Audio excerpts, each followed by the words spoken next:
Bonjour, je suis Arnaud Rondion, le dirigeant de Ask Conseil, un cabinet conseil spécialisé dans l'entrepreneuriat culturel qui développe la plateforme culture et patrimoine.bj. Une fois n'est pas coutume, je suis aujourd'hui devant la caméra et pour cause, nous allons rencontrer un entrepreneur prolifique. Si je vous parle du Calypso Domino Concerto, vous voyez sûrement de qui je parle. Suivez-moi.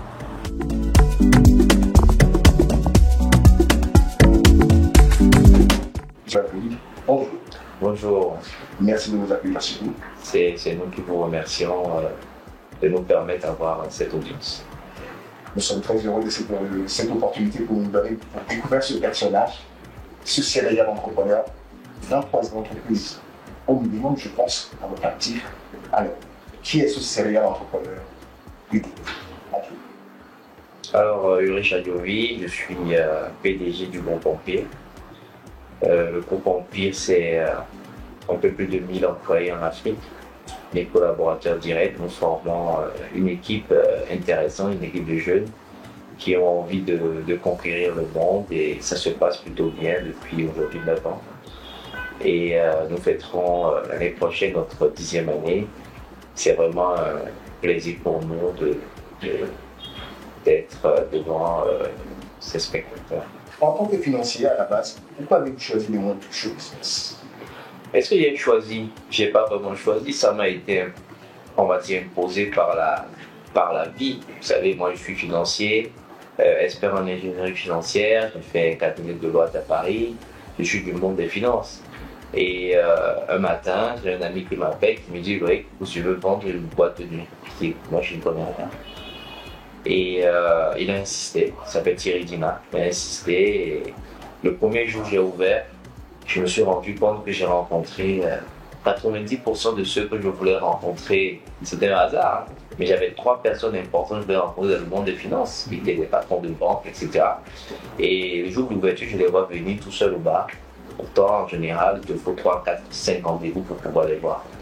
Donc je me suis rendu compte que c'est un secteur qui est un accélérateur d'affaires, parce qu'on rencontre énormément de monde. Et après, j'ai commencé par checker, voir un peu en Afrique, qu'est-ce qui se passe, quels sont les grands groupes qui sont installés dans ce domaine. Et j'ai vu qu'il y avait un vide. Il y avait un quoi faire, il y avait un vide, et il fallait une entreprise, en tout cas un groupe, qui interagit dans tous les secteurs du divertissement pour pouvoir impacter. Donc le rêve est parti de là. Voilà. Mais quelles compétences selon vous il faut pour entrer dans ce monde du show business, si on doit permettre d'utiliser ce mot compétences? Vous savez, les compétences, il faut en avoir beaucoup.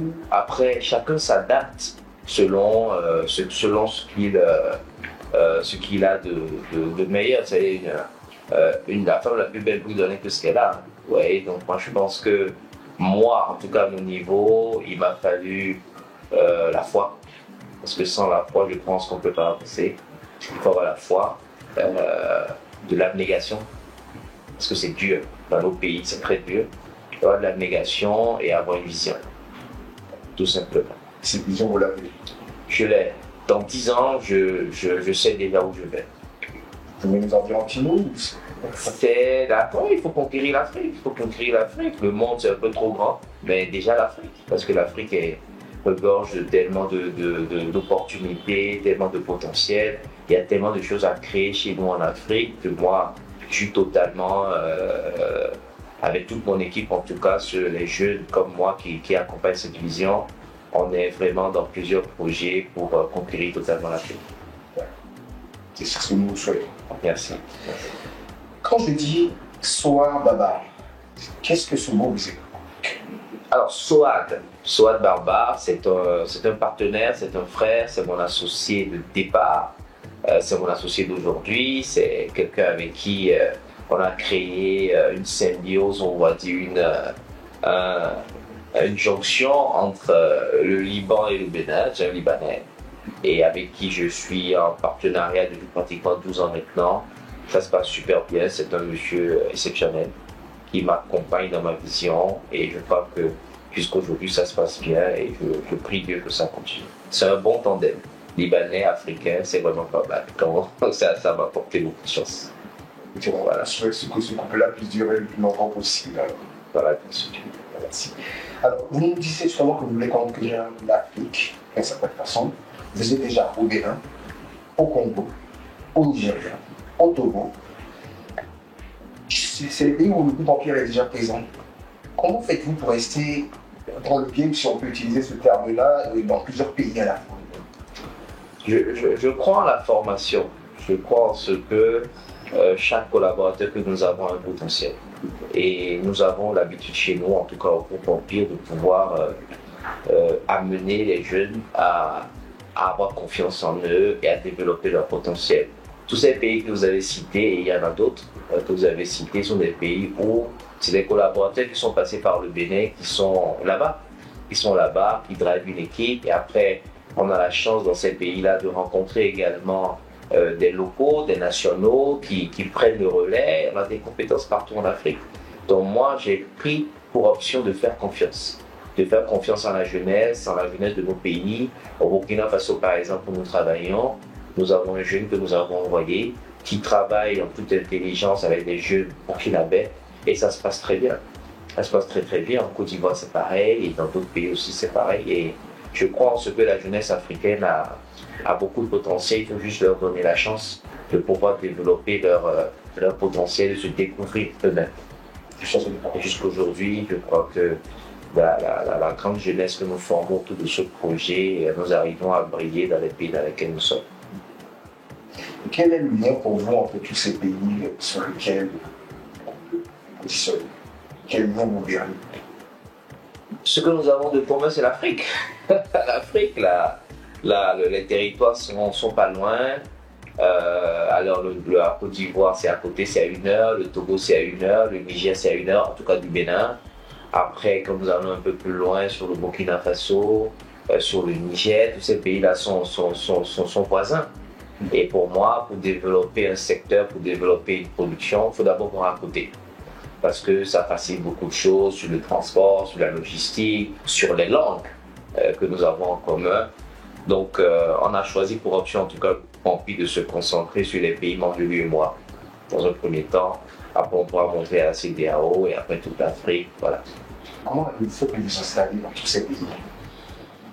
Opportunité, réseau, travail bien fait. Pourquoi? Parce que quelqu'un qui demande des services ici et qui se rend compte qu'il y a de la qualité dans le travail, il y a de la volonté à bien faire. Quand il va dans un autre pays, forcément, il te fait appel. Et après, de bouche à oreille, la communication que nous faisons, les entreprises nous appellent et nous demandent de venir postuler à des appels d'offres, parfois c'est des créer à créer. Et quand la mission est exécutée, bien exécutée, à ce moment-là, le pays s'ouvre à toi. Après, il faut respecter les codes de chaque pays, il faut respecter les coutumes de chaque pays et essayer de s'adapter. Mais l'Afrique, c'est un grand pays, pour moi. L'Afrique, c'est un grand pays et nous sommes tous voisins et puis nos cultures sont proches les uns des autres. Donc, je me sens aussi bien au Niger qu'au Burkina, qu'en Côte d'Ivoire. Voilà. Alors, vous avez parlé d'opportunité. J'ai vu sur votre page Facebook une phrase qui m'a interpellé. Vous avez dit, l'entrepreneuriat n'est pas seulement un moyen de rentabilité, c'est avant tout une opportunité de contribution. Vous nous expliquer cette phrase? Alors, je parle de la génération des entrepreneurs 2.0. Aujourd'hui, la qualité d'un entrepreneur est de pouvoir transmettre. Le leadership sur lequel nous travaillons ici, nous faisons en sorte de transmettre. Aujourd'hui, je suis fier de voir des centaines de jeunes qui sont passés par le groupe Empire et aujourd'hui sont patrons, sont PDG, sont directeurs dans les entreprises. C'est une fierté pour moi de les voir qui nous font beaucoup, de savoir que nous avons pu transmettre un certain nombre de compétences, de leadership et comme je disais tout à l'heure, et de volonté de créer. Donc, pour moi, être manager, c'est une opportunité de transmission. C'est pas de la rentabilité d'abord, c'est d'abord de la transmission. Le noyau que nous constituons ici, la première leitmotiv que nous avons, c'est transmettre les compétences et permettre aux jeunes de pouvoir croire en eux. Si vous faites le tour de toutes mes entreprises, vous verrez que la moyenne d'âge, c'est 25-30 ans. c'est 25-30 ans. Donc moi, j'ai pris pour option de prendre des stagiaires au départ. Dans mes premières années, c'était que des stagiaires. Parce que j'étais rentré au Bénin, la plupart des offres d'annonces que je voyais, 2 ans d'expérience, 3 ans d'expérience, minimum. Je me demandais, mais à quel moment le stagiaire est juste sorti d'école, il aura l'expérience pour travailler. Donc je me suis entouré que de stagiaires.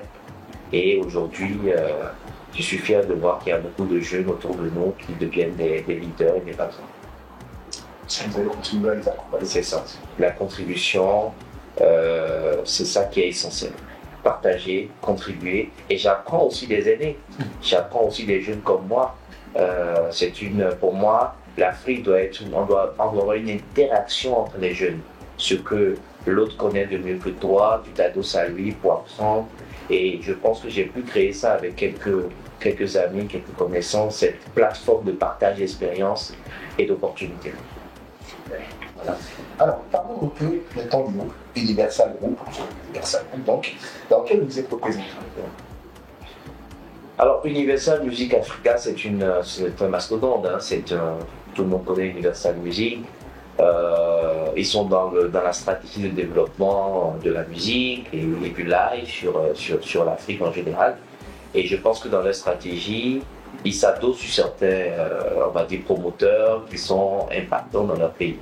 Et dans ce cadre-là, on a échangé, on a discuté, on a vu nos synergies. Et nous avons décidé de se mettre ensemble pour le choix de représentants pays. Et aujourd'hui, tout ce qu'ils organisent au Bénin, nous essayons de les accompagner dans leur volonté. Et eux aussi, nous aussi, en tout cas, Groupe Ampé, ça nous permet d'avoir l'ouverture sur un certain nombre de plateformes qui n'est pas accessible facilement. Nous avons le FINAB bientôt. C'est Universal Music, par exemple, qui développe toute la partie booking et la partie organisation de concerts, etc. Voilà. D'accord. Et justement, donc, avec cette opportunité que vous avez d'être dans tous les pays, beaucoup de pays, en tout cas africains, et vous travaillez avec donc, Universal Music, est-ce que c'est une belle opportunité pour nos artistes béninois de pouvoir leur permettre d'avoir des connexions et de profiter de ces connexions que vous avez? Oui, absolument. L'objectif, c'est ça. C'est comme je disais, c'est le partage. Donc aujourd'hui, Universal Music est là. Ils seront là sur le final. Le DG sera présent avec toute son équipe. C'est une opportunité pour les artistes béninois, pour les jeunes béninois qui ont envie de montrer leurs œuvres, de pouvoir rencontrer ces marchands, ces commerçants, ces professionnels de la musique dans le monde. Et l'objectif du FINAB, dont on parlera peut-être tout à l'heure, c'est ça. C'est de créer un marché d'expression et de visibilité pour les œuvres du Bénin. Voilà. Et justement, parlons un peu du FINAB.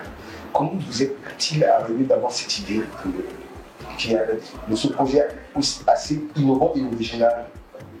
Alors, la vraie histoire.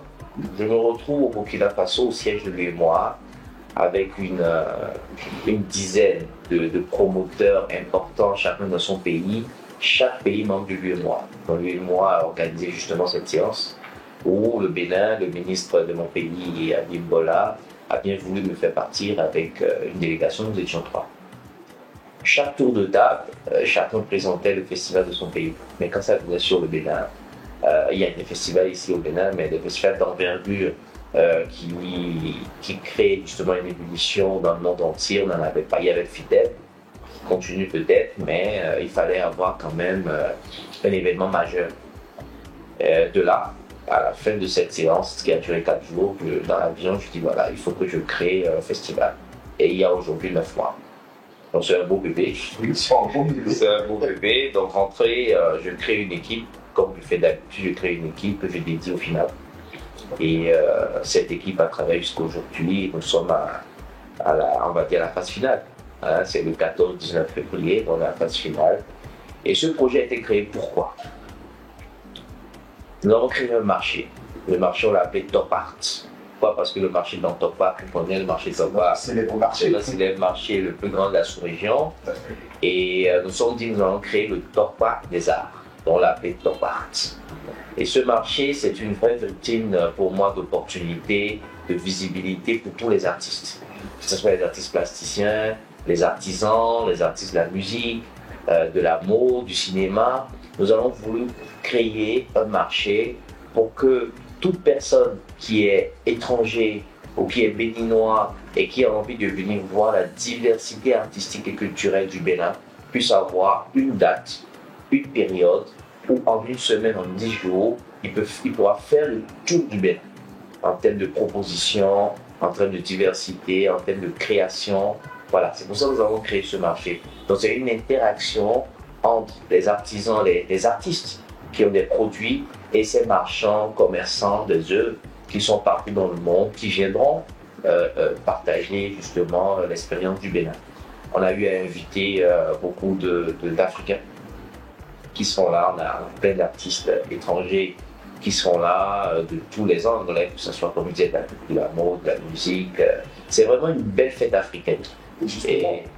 Justement, comme vous dites, il y a des artistes, donc on sait que dans le cas du FIDAB, il va avoir d'un côté, comme vous dites, des concerts, des barbecues.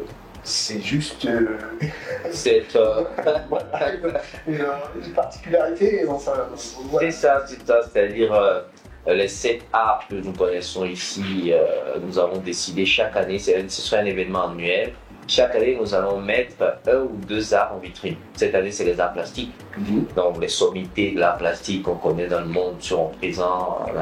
On a la chance d'avoir qu'ils aient accepté de nous accompagner pour cette première édition. Et après, il y aura de la musique. Donc, tous les soirs, il y aura des concerts.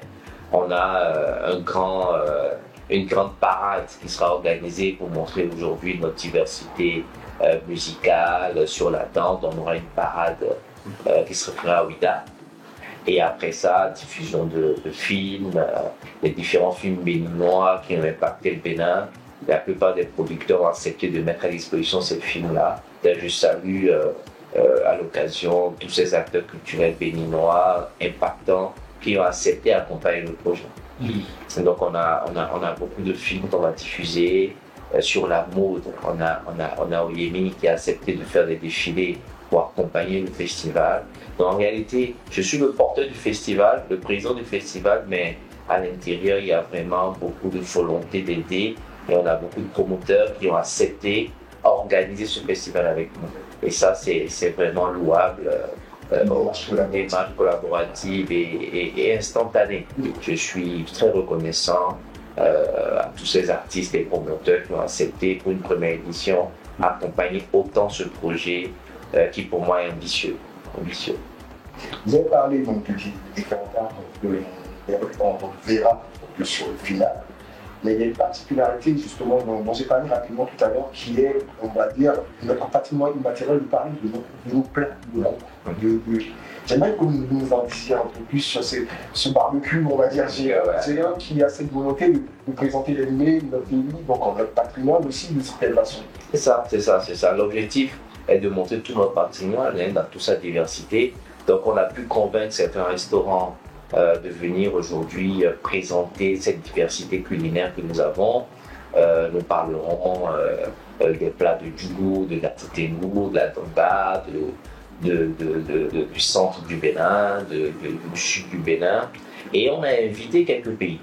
Donc la Côte d'Ivoire, on aura du bon Attiéké, du bon Ndolé, on aura du bon Bafé, etc. Donc on a le Maroc également qui est présent, on aura du bon couscous marocain.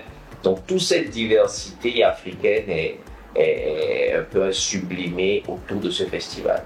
Donc on montre au monde entier ce que le Bénin a de plus beau et on permet également à ce que tous les artistes africains puissent utiliser cette plateforme et montrer un peu comment on peut mixer les œuvres du Bénin, du Togo, du Nigeria, etc. pour créer cette grande fête africaine de la culture. Je vous remercie pour ce partage, pour ces précisions que vous nous avez données sur votre parcours, pour ce projet que vous mettez à disposition sur le territoire béninois, qui ont fait bien entendu beaucoup de réussite. Et je vous remercie pour la prochaine édition. Merci beaucoup. Je remercie je félicite ce projet qui est un projet également très ambitieux et utile et important pour nous afin de s'exprimer, de pouvoir s'exprimer, de montrer au monde ce que nous avons de plus beau. Je vous félicite pour cette initiative Et autour de ça, profiter pour inviter tous ceux qui nous écoutent à venir au final, qui sera chaque année. Vous êtes vraiment invités à participer à cette belle fête africaine. Merci beaucoup. Merci. Merci. Et voilà, nous venons d'avoir un entretien avec M. Richard Devy, qui nous a accueillis dans ses locaux et nous a accordé un peu de son temps pour nous présenter son parcours et ses projets pour culture et patrimoine de Belgique. Nous vous remercions d'avoir pris le temps de nous suivre. Nous vous donnons rendez-vous pour d'autres rencontres sur culture et patrimoine de Belgique. Cette plateforme qui a pour vocation de montrer ce que le Bénin a de meilleur à offrir pour nous. Restez connectés, notre monde. À bientôt.